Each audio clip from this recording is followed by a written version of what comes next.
Continuando, irmão, nosso vídeo tivemos uma pequena interrupção, mas estamos continuando. Então, esse proclamador ia na frente, irmãos, anunciando todas as decisões do rei e de Faraó. Ele ia gritando na frente do carro de Faraó e do carro de José que vinham atrás, anunciando para todo o Egito.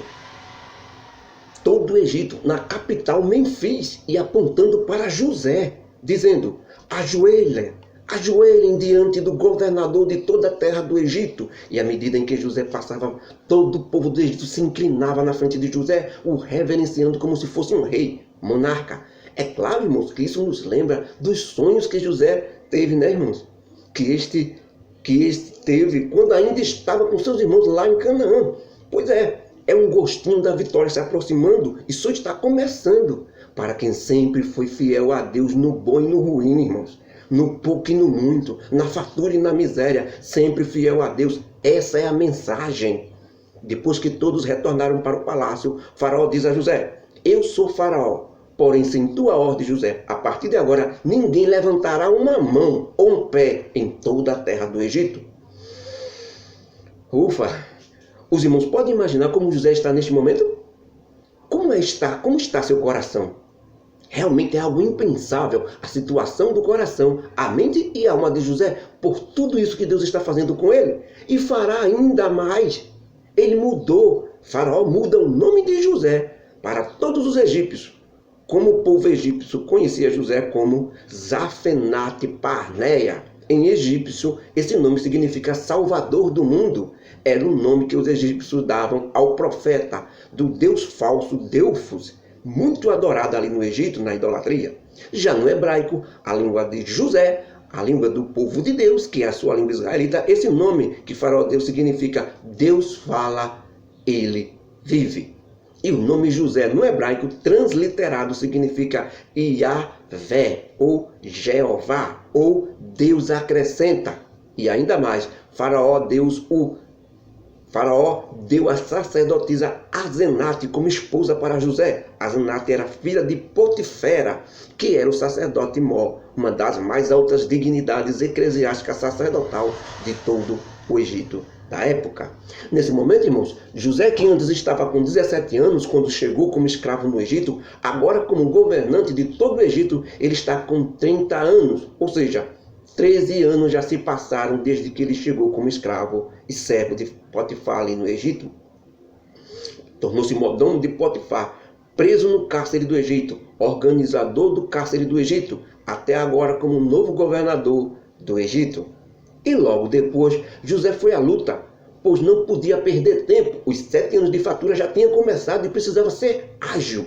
Saiu José por toda a terra do Egito, visitando todos os locais para administrar esses primeiros 7 anos de fartura. Durante esses 7 anos de fartura e produção boa, José guardou e juntou muitos mantimentos. E em cada cidade que visitava, José construía celeiros e guardava toda a produção de trigo, como também colocava administradores para gerenciar tudo. E assim José juntava e contava todo o trigo. E foi tanto o trigo e a produção que ele juntou que faltou números para contar.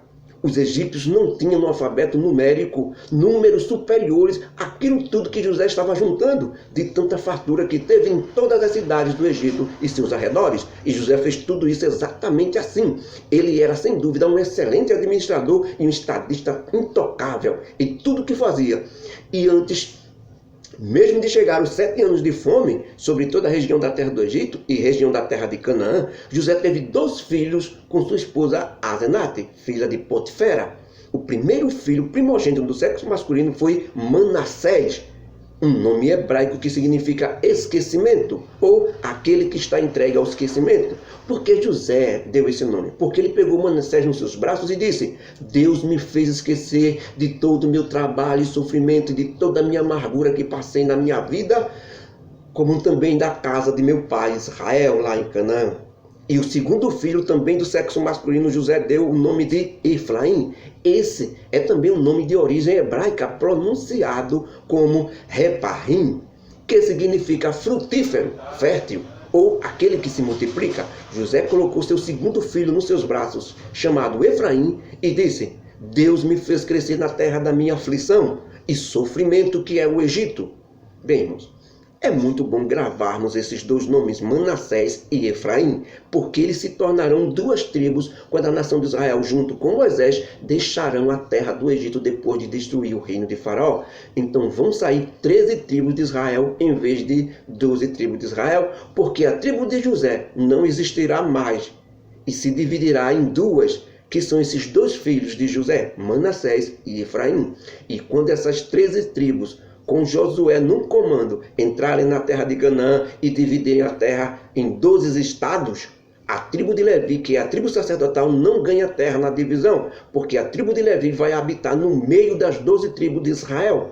E como a tribo que comanda a religiosidade da nação de Israel é a tribo de Levi, ela não ganha terra. Ela, então, já temos de fora da tribo de José, nós já temos de fora a tribo de Judá, e agora a tribo de Levi. Por isso, a tribo de Manassés e a tribo de Efraim entram no lugar desses dois na hora da divisão da terra lá em Canaã. Assim continua 12 tribos de Israel e formará o reino de Israel. Eu falei antecipadamente isso, irmãos, porque muitos me perguntaram, mas como apareceu umas duas tribos, dos filhos de José? Então, não são 12, são 14 tribos? Por isso, adiante esse pequeno resumo que eu dei, estudaremos melhor como isso tudo vai acontecer. E só para não ficar dúvidas, veremos que José não forma uma tribo e não ganha terras em Canaã. Ele passa isso para Manassés, seu filho mais velho, primogênito.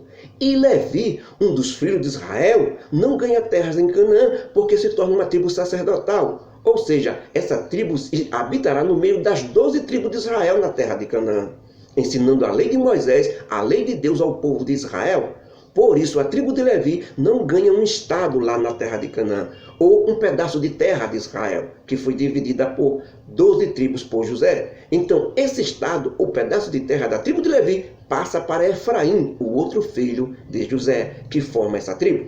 E assim, irmãos, acabaram os 7 anos de fartura na terra do Egito, e chegaram logo os 7 anos de fome em toda a região da terra do Egito e seus territórios mais próximos. E em toda a região do Egito havia fome na terra e seca muito grande, que inclusive chegou até a terra de Canaã, onde a família de José estava, seus irmãos, seu pai estavam. Mas na terra do Egito, por causa de José, havia trigo e pão. E quando todos os mantimentos do egípcios também acabaram, o povo foi a Faraó e pediu pão. E Faraó disse ao povo, vão até José, o que ele disser vocês façam. E assim todo o povo egípcio foi até José, e na mesma hora José mandou abrir os celeiros reais que estavam trancados pela guarda do Egito, e José vendeu trigos para os egípcios em nome de Faraó. Como a fome era muito grande em todas as terras do Egito e a adjacência do Egito, incluindo Canaã, todas aquelas redondezas que não se prepararam, vinham para o Egito em busca de comida e ajoelhavam-se diante de José. Com isso, José comprou toda a terra do Egito para Faraó, que antes uma parte era dos nobres e senhores de terra e da corte de Faraó. Agora quase tudo pertencia a Faraó, rei do Egito, a Pop, dos povos iquisos que tinham invadido o Egito há muitos anos atrás. É aqui, irmãos, que começa a jornada dos 11 irmãos de José, ou 11 filhos de Israel, que estão em Canaã com seu pai Israel. E com fome assolando, eles têm que descer até o Egito para comprar comida também. O espetacular encontro dos 11 irmãos de José, que tinham vendido ele como escravo para o Egito, e encontram ele como governador do Egito. É o que nós veremos nos próximos estudos, vídeos de estudos. Não percam, irmãos e amigos. Livro de Gênesis, capítulo 41, versículos 1 até o 57. Que a graça do nosso Deus, o amor de Jesus Cristo e as consolações do Espírito Santo estejam conosco hoje e para sempre. Amém.